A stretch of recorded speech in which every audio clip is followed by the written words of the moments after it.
bismillaahi raxmaan raxiim. walaal kusoo dhawow shabakada guurnet oo ah xalka guurka. halkan waa guurnet sida aad u jeedo.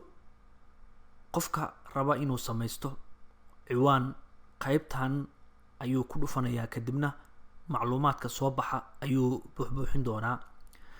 marka aad qaybtan ku dhufato waxaad imaanaysaa qaybta ay halkan ku qoran, waxyaabaha halkan ku qoran oo dhan qofku waa inuu buuxbuuxiyaa si uu u isticmaalo shabakada guurnet.